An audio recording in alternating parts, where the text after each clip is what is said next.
On October 4, 1957, a new dawn breaks, not with the rising sun, but with a faint, insistent beep echoing from the heavens. The Soviet Union launches Sputnik 1, a polished sphere of aluminum alloy, just 23 inches in diameter and weighing 184 pounds, into Earth orbit. This singular event, a triumph of engineering and a bold declaration of technological prowess, sends a shockwave across the globe, igniting what will become known as the space race. For Americans, the beep of Sputnik is a stark wake-up call, a challenge to their perceived technological supremacy. The United States, accustomed to leading in scientific innovation, suddenly finds itself looking up, literal and figurative, at a Soviet achievement. The fear is palpable, a blend of national pride wounded and a chilling concern about the military implications of such advanced rocketry. Just a month later, on November 3, 1957, the Soviets double down on their advantage, launching Sputnik 2. This time, the payload is not just a metal ball, but a living creature. Laika, a small dog, becomes the first animal to orbit Earth, though tragically, she does not survive the mission. The emotional impact is profound, demonstrating the Soviet Union's willingness to push boundaries, even at a cost. The American public watches with a mix of awe, trepidation, and a growing sense of urgency. The space between nations now extends beyond Earth's atmosphere, into the vast, unknown expanse of the cosmos. The United States scrambles to respond. On December 6, 1957, the Vanguard TV 3 rocket stands poised on its launch pad at Cape Canaveral, Florida, carrying America's hopes for its first satellite. But the launch is a spectacular failure, the rocket losing thrust just seconds after liftoff, collapsing back onto the pad in a fiery explosion. The media dubs it Flopnik and Kapitnik, a humiliating setback that underscores the technological gap. The pressure mounts on American scientists and engineers to catch up, and quickly.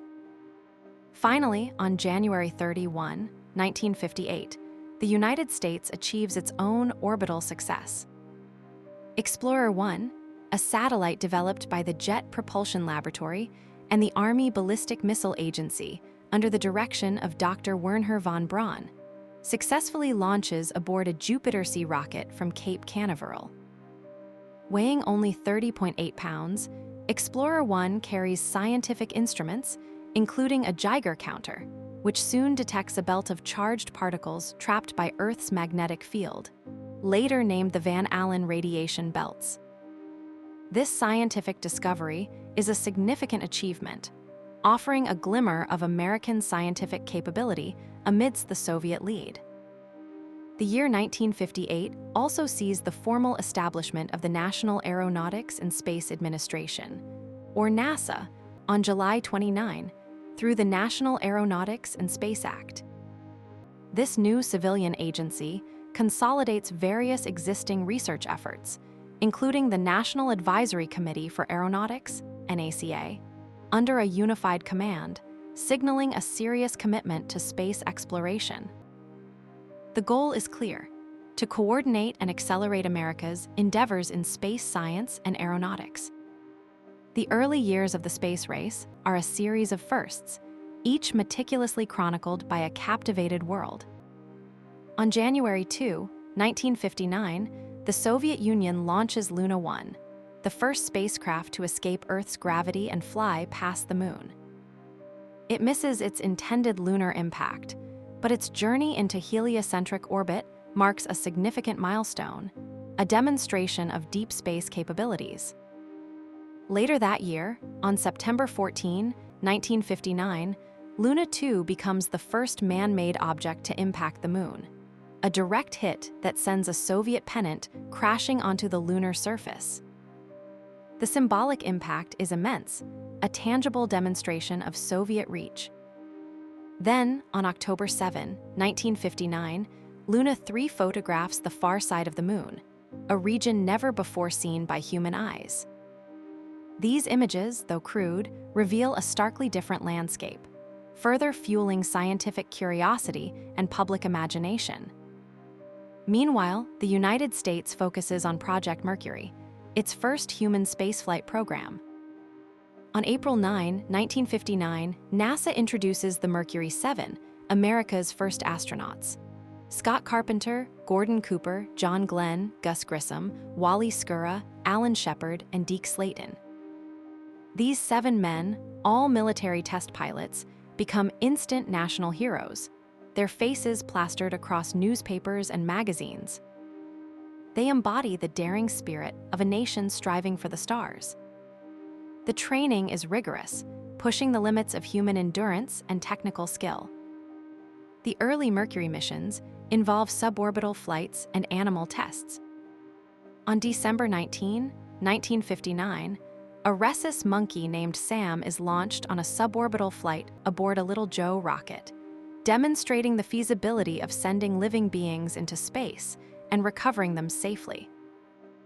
These preliminary steps are crucial, building confidence and refining the nascent technologies. As the new decade dawns, the pace intensifies. On August 19, 1960, the Soviet Union launches Sputnik 5, carrying 2 dogs, Belka and Strelka, along with 40 mice, 2 rats, and a variety of plants. All return safely to Earth, a significant achievement in demonstrating the viability of long-duration spaceflight for living organisms. The Soviets are clearly preparing for human spaceflight. The United States continues its methodical approach with Project Mercury.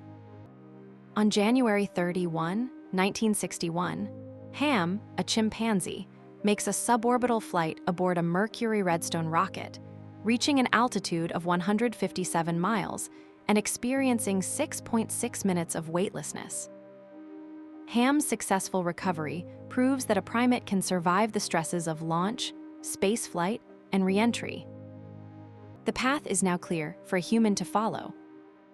Then, on April 12, 1961, the world holds its breath as the Soviet Union once again makes history.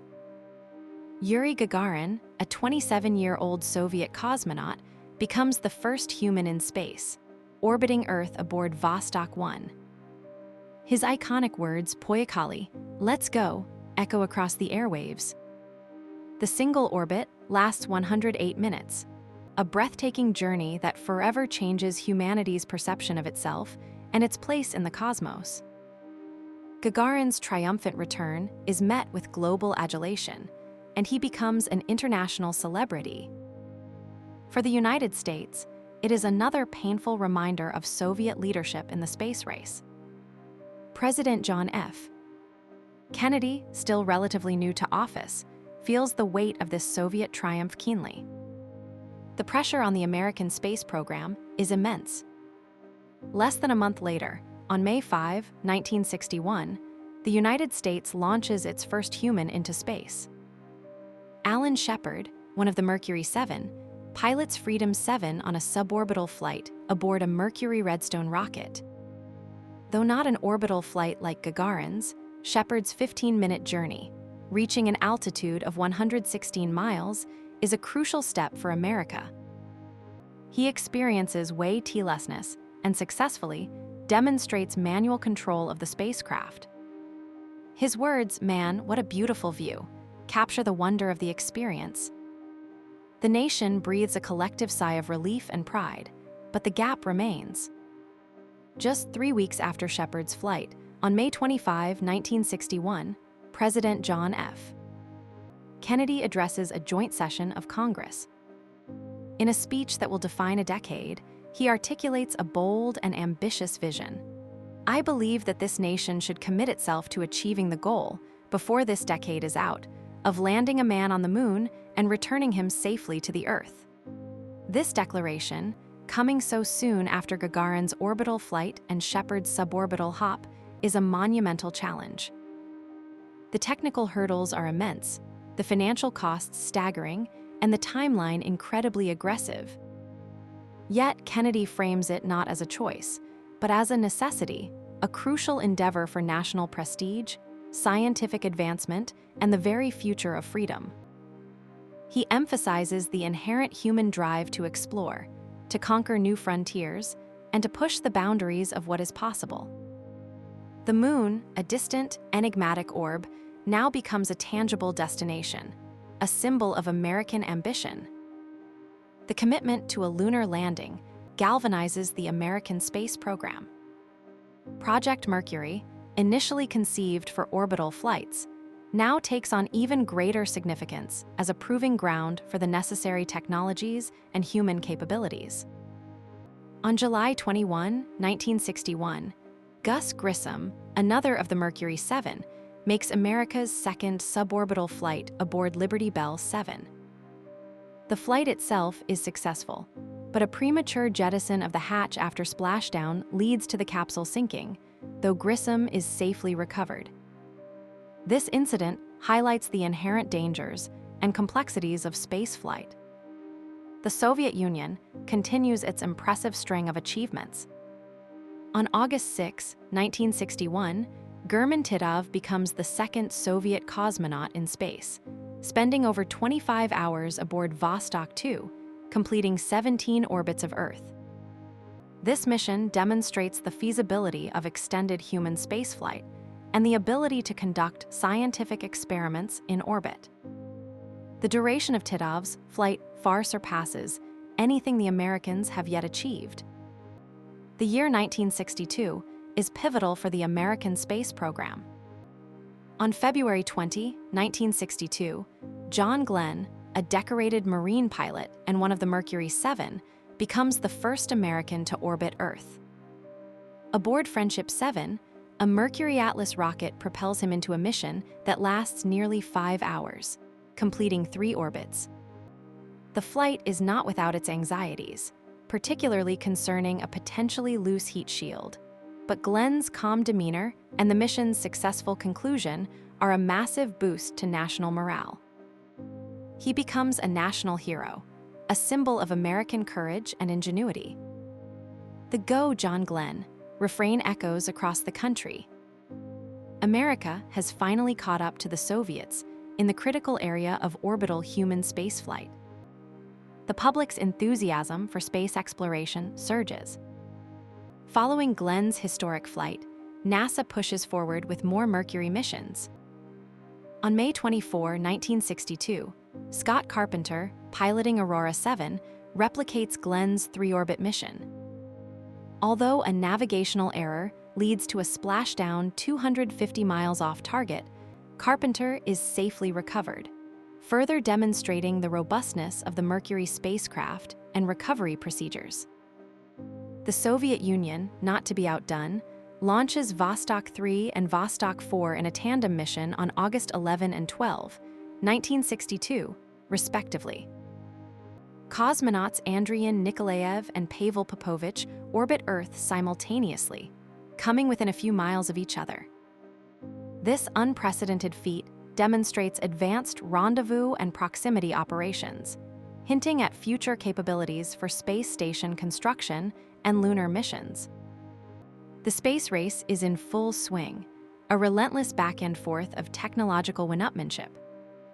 The vision of landing a man on the moon, articulated by President Kennedy, requires not just human spaceflight, but a whole new generation of rockets and spacecraft.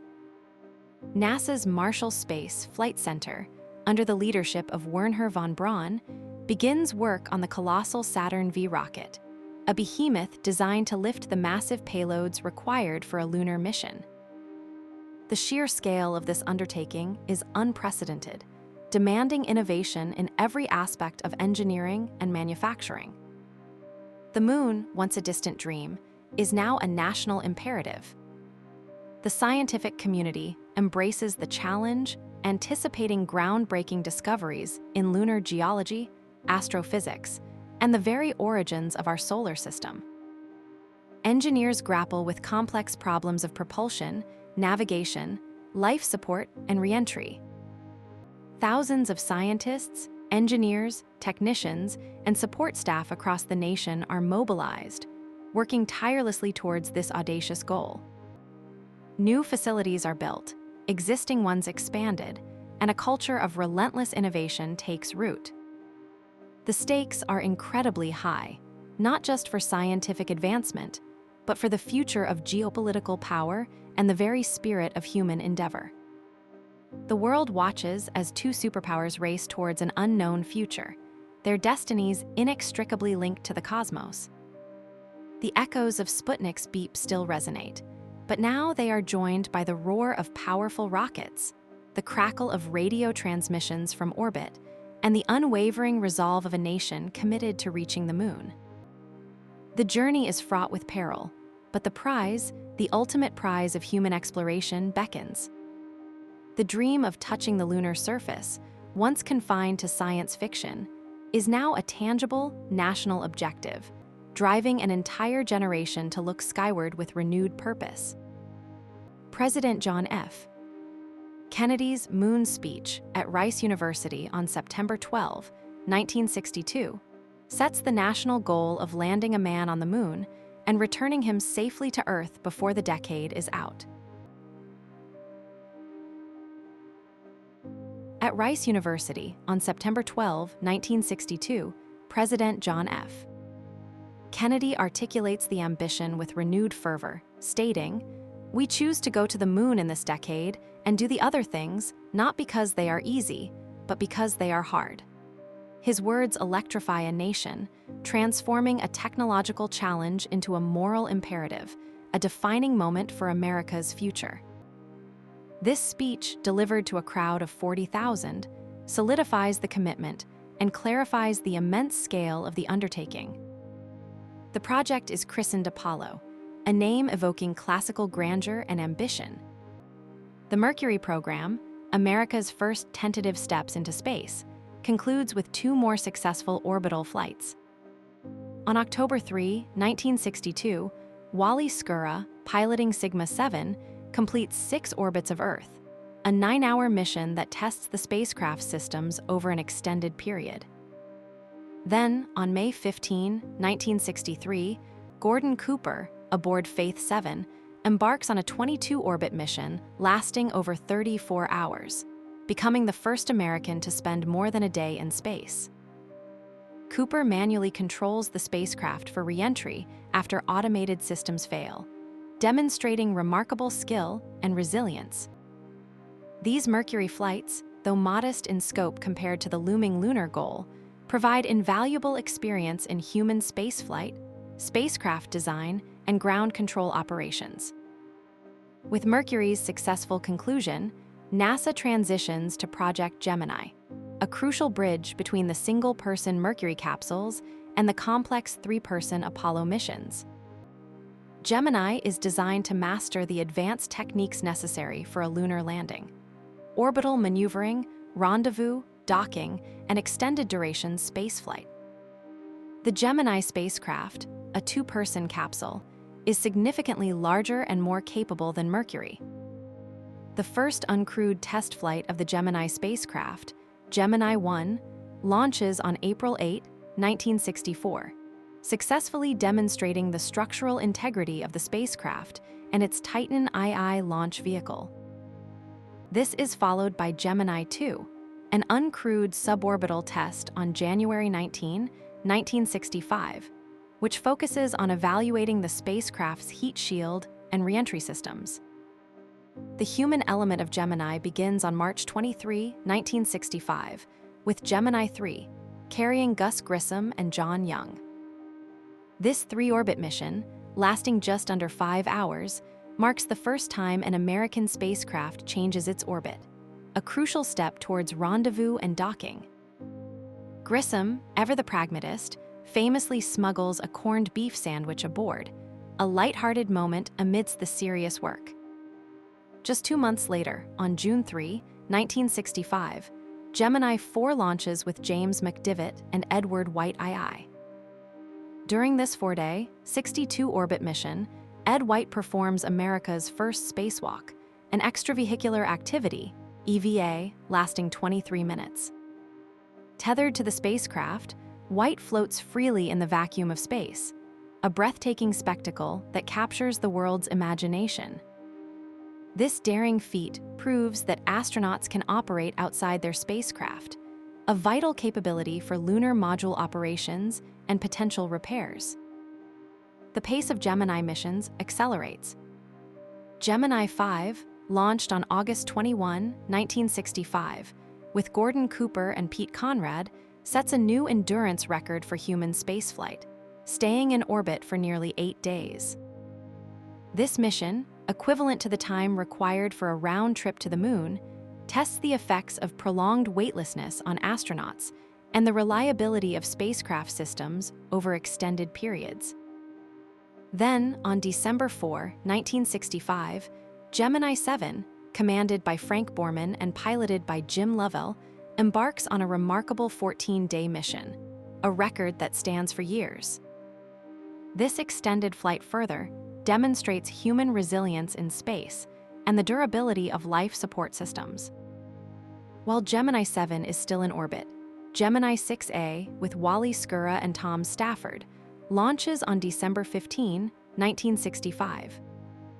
In a dramatic display of precision, Gemini 6A performs the first true rendezvous in space, approaching within 1 foot of Gemini 7. This maneuver, a crucial precursor to docking, proves that two spacecraft can find and approach each other in the vastness of orbit.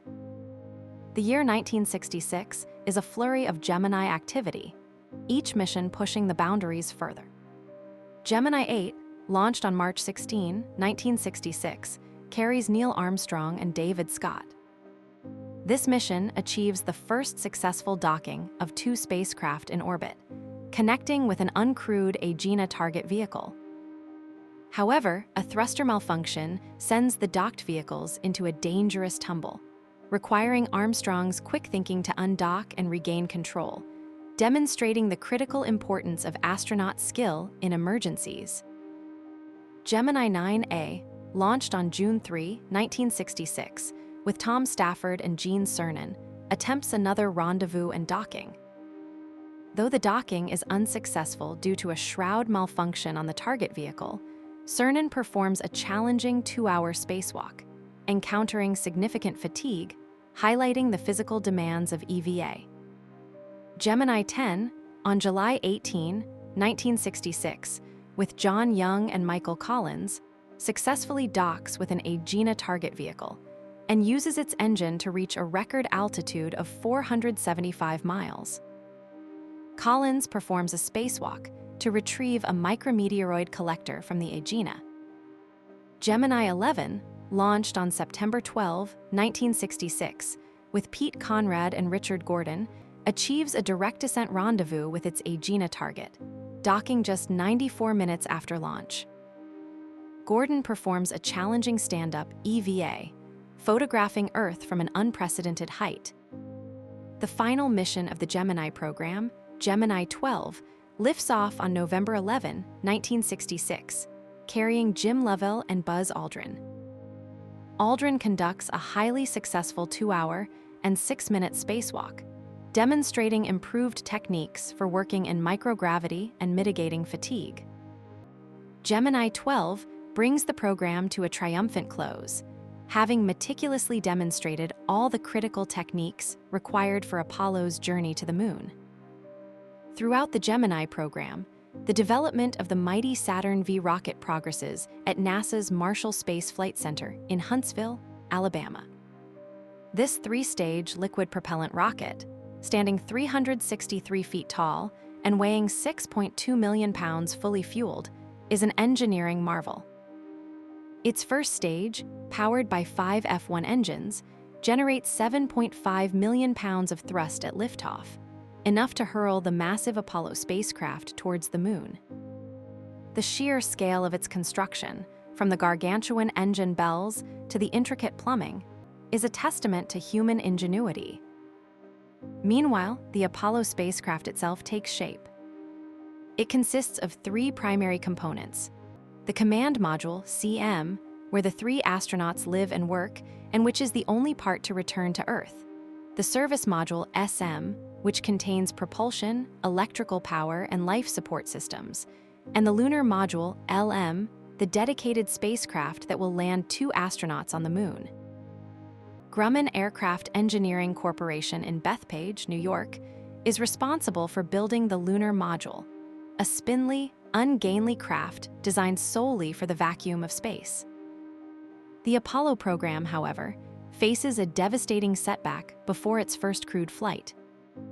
On January 27, 1967, during a launch rehearsal test for Apollo 1, initially designated AS-204, a flash fire erupts in the pure oxygen atmosphere of the command module on Launch Pad 34 at Cape Kennedy. Inside, astronauts Gus Grissom, Ed White, and Roger Chaffee are trapped. The inward opening hatch, combined with the rapid spread of the fire, makes escape impossible. All 3 astronauts perish. The tragedy is a profound shock to the nation and NASA, forcing a complete reevaluation of the spacecraft's design and safety protocols. The official investigation reveals numerous flaws: flammable materials in the cabin, inadequate wiring, and a problematic hatch design. The program undergoes a rigorous overhaul, a painful but necessary process. The command module is redesigned with a quick opening hatch, non-flammable materials, and improved wiring. This period of redesign and retesting, lasting 21 months, is a crucible for the Apollo program, forging a stronger, safer spacecraft through the bitter lessons learned from the fire. Despite the tragedy, the commitment to reaching the moon before the decade's end remains firm. Uncrewed test flights of the Saturn V rocket are crucial. On November 9, 1967, Apollo 4, an uncrewed test of the full Saturn V, successfully launches from Launch Complex 39A at Kennedy Space Center. This monumental flight, carrying a Block I command and service module, demonstrates the rocket's immense power and the spacecraft's ability to withstand the intense heat of re-entry at lunar return velocities. The roar of the Saturn V's F1 engines shakes the very ground, a visceral demonstration of the power required to leave Earth's gravity. Another uncrewed test, Apollo 5, launches on January 22, 1968, using a Saturn IB rocket to test the lunar module in Earth orbit. This flight focuses on the LM's ascent and descent propulsion systems, crucial for its operation on the Moon. On April 4, 1968, Apollo 6, another uncrewed Saturn V test flight, experiences some engine failures and vibrations during launch. While not a perfect flight, it provides valuable data for engineers to refine the rocket's design and performance. Finally, after the long, difficult hiatus following the Apollo 1 fire, NASA is ready to send humans into space again. On October 11, 1968, Apollo 7 launches with astronauts Wally Schirra, Don Eisel, and Walt Cunningham. This 11-day Earth orbital mission, using a Saturn IB rocket, is the first crewed flight of the Block II command and service module, the redesigned spacecraft. The crew meticulously tests all systems, including the crucial service propulsion system engine, which will be used for lunar orbit insertion and trans-Earth injection. Despite some crew colds, the mission is a resounding success, proving the spacecraft's readiness for lunar missions. With Apollo 7's triumph, NASA makes a bold and unexpected decision. Instead of a planned Earth orbital test of the lunar module on Apollo 8, the agency decides to send the crew directly to the Moon.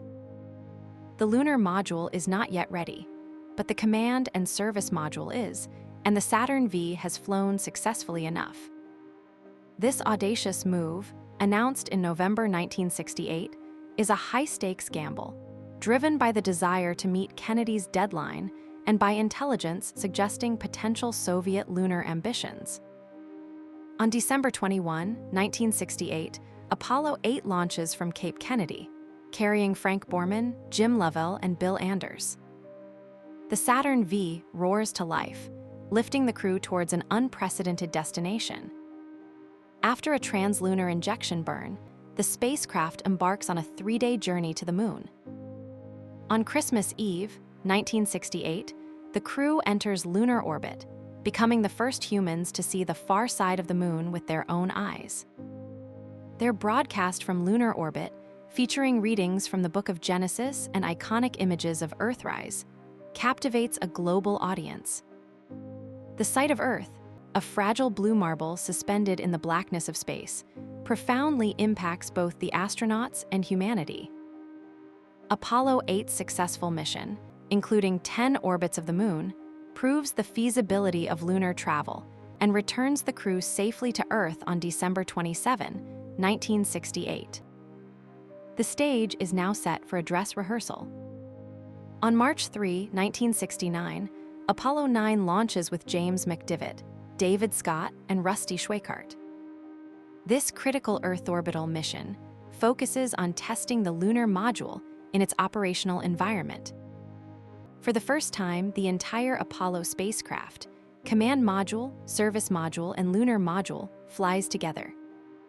The crew performs a complete rendezvous and docking sequence, separating the lunar module from the command module, flying it independently, and then redocking. Schweickart performs a spacewalk to test the new Apollo Extravehicular Mobility Unit, EMU, the spacesuit designed for lunar surface operations. The Spider, as the LM is affectionately called, proves its capabilities, flying up to 100 miles away from the command module. The final precursor to the lunar landing is Apollo 10, launched on May 18, 1969, with Tom Stafford, John Young, and Gene Cernan. This mission is a complete dress rehearsal for the lunar landing, short of actually touching down. The crew travels to the moon, enters lunar orbit, and then Stafford and Cernan undock the lunar module, nicknamed Snoopy from the command module, Charlie Brown. They descend to within 9 miles of the lunar surface, meticulously surveying the Apollo 11 landing site in the Sea of Tranquility. They test the LM's radar, navigation, and ascent engine, practicing all the maneuvers required for a landing and subsequent liftoff. The successful lunar orbit and module separation on May 26, 1969, serves as the final dress rehearsal for a lunar landing. With Apollo 10's triumphant return, the world holds its breath, knowing the next mission will attempt what no human has ever achieved. The chosen crew for Apollo 11, announced on January 9, 1969, comprises 3 exceptional individuals. Commander Neil Armstrong, a civilian test pilot with a quiet demeanor and unparalleled flying skills. Lunar Module pilot Buzz Aldrin, an Air Force colonel with a doctorate from MIT, known for his analytical mind and spacewalking experience. And Command Module pilot Michael Collins, an Air Force lieutenant colonel, a meticulous and philosophical astronaut who will remain in lunar orbit. Their rigorous training intensifies, focusing on every conceivable scenario, from engine failures to emergency aborts. They spend countless hours in simulators, perfecting rendezvous procedures, lunar landing profiles, and emergency EVA protocols. The Lunar Module Simulator, nicknamed the Bug, becomes their second home, allowing them to practice the delicate dance of a powered descent to the lunar surface. Each astronaut knows the immense responsibility resting on their shoulders, not just for their lives, but for the aspirations of a nation and the world. As July approaches, the massive Saturn V rocket, designated SA-506, stands erect on Launch Pad 39A at Kennedy Space Center, a towering monument to human ambition. The Apollo 11 spacecraft, consisting of the command module, Columbia, the service module, and the lunar module, Eagle, sits atop the rocket, meticulously checked and rechecked. The world watches, captivated, as the final preparations unfold. On July 16, 1969, at precisely 9:32 a.m. Eastern Daylight Time, the 5 F-1 engines of the Saturn V's first stage ignite with a thunderous roar, generating 7.5 million pounds of thrust. The ground trembles as the colossal rocket slowly lifts off the pad, bathed in a blinding orange flame and a cloud of steam. Millions of spectators line the beaches and causeways around Cape Kennedy, their faces upturned, witnessing history in the making. Inside Columbia, Armstrong, Aldrin, and Collins experienced the immense G-forces of ascent, the powerful vibrations of the rocket propelling them skyward. The first stage burns for approximately 2 minutes and 41 seconds, propelling the vehicle to an altitude of 42 miles and a speed of 6,000 miles per hour. After its separation, the second stage, powered by 5 J2 engines, ignites, continuing the climb. This stage burns for about 6 minutes, taking the spacecraft to an altitude of 115 miles and a speed of 15,000 miles per hour. Finally, the single J2 engine of the third stage ignites, first to place Apollo 11 into a temporary Earth orbit, then, after 1.5 orbits, for the crucial translunar injection, TLI burn. This second, powerful burn, lasting approximately 5 minutes and 48 seconds, accelerates the spacecraft to 24,200 miles per hour, fast enough to escape Earth's gravity and begin the 3-day journey to the Moon. Once on their translunar coast, the crew performs the complex transposition, docking, and extraction, TD and E maneuver.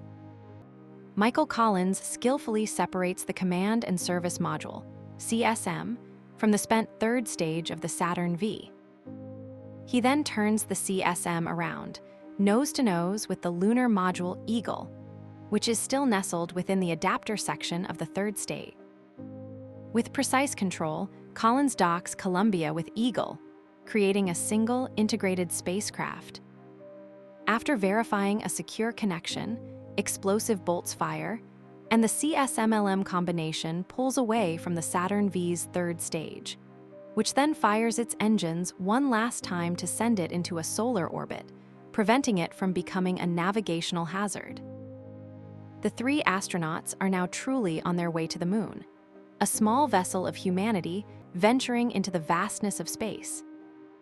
During the 3-day journey, the crew performs mid-course corrections, navigates by star sightings, and conducts systems checks. They communicate regularly with Mission Control in Houston, Texas, providing updates on their status and receiving instructions. The spacecraft rotates slowly, a technique called barbecue roll, to ensure even heating from the sun.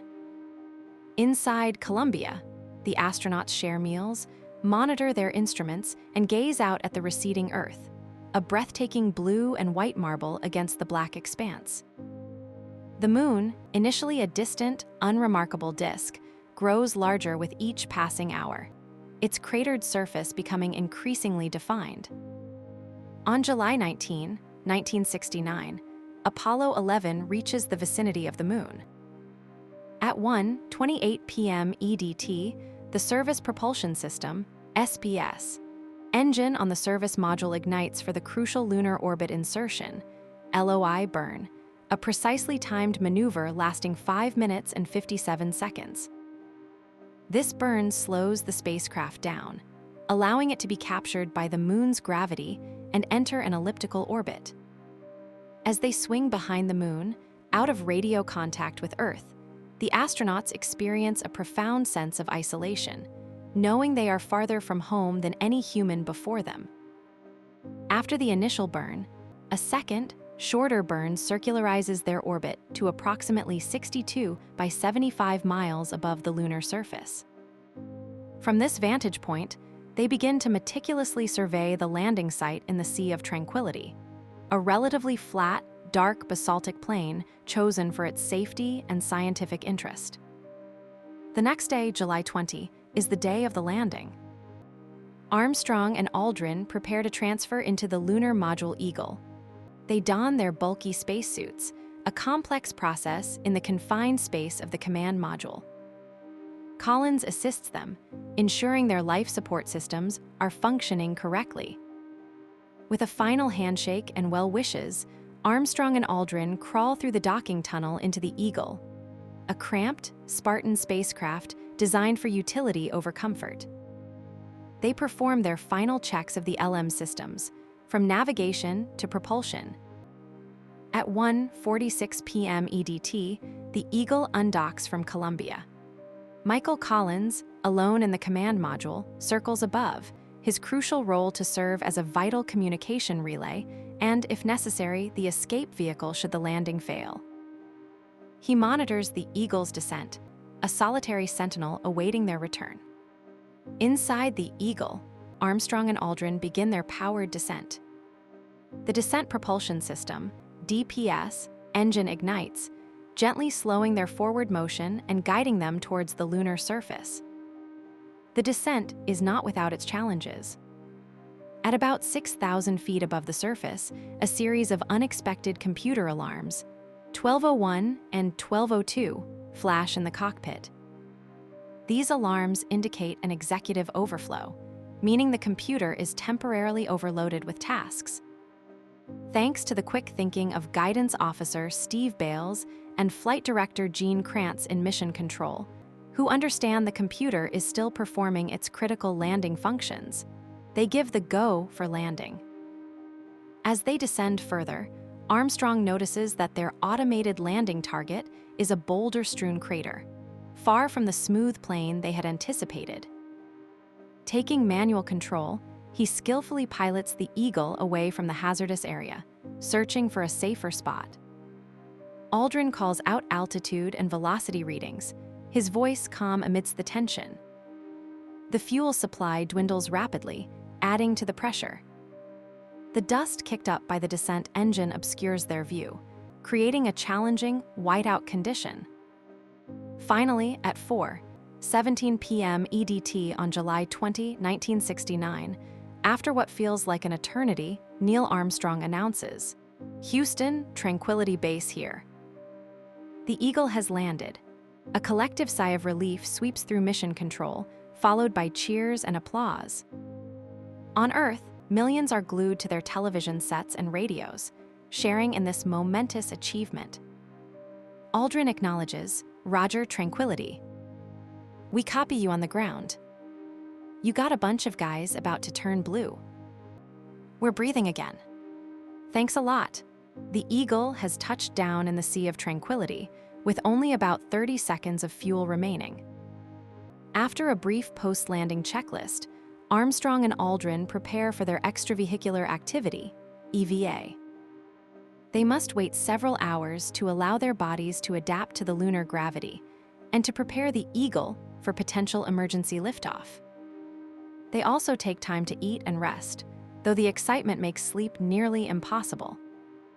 At 10:56 p.m. EDT, Neil Armstrong opens the Eagle's hatch and slowly descends the ladder. His bulky suit and backpack make the descent deliberate. As his left foot touches the lunar surface, he utters the immortal words, "That's one small step for man, one giant leap for mankind."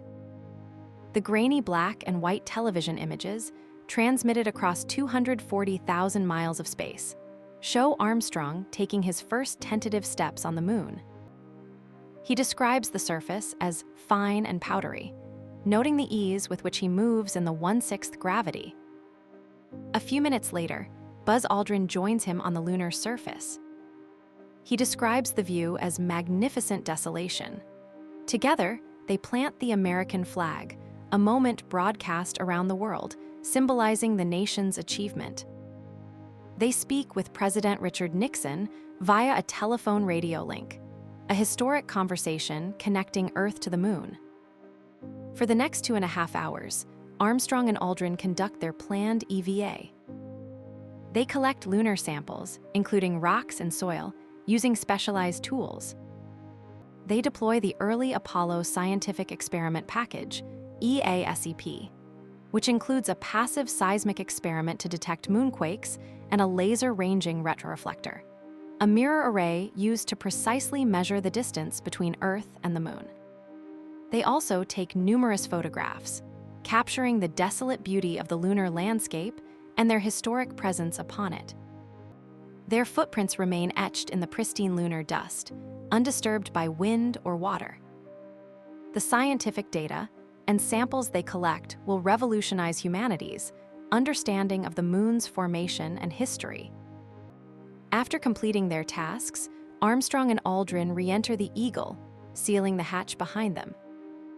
They jettison their backpacks and other unneeded equipment to reduce weight for liftoff.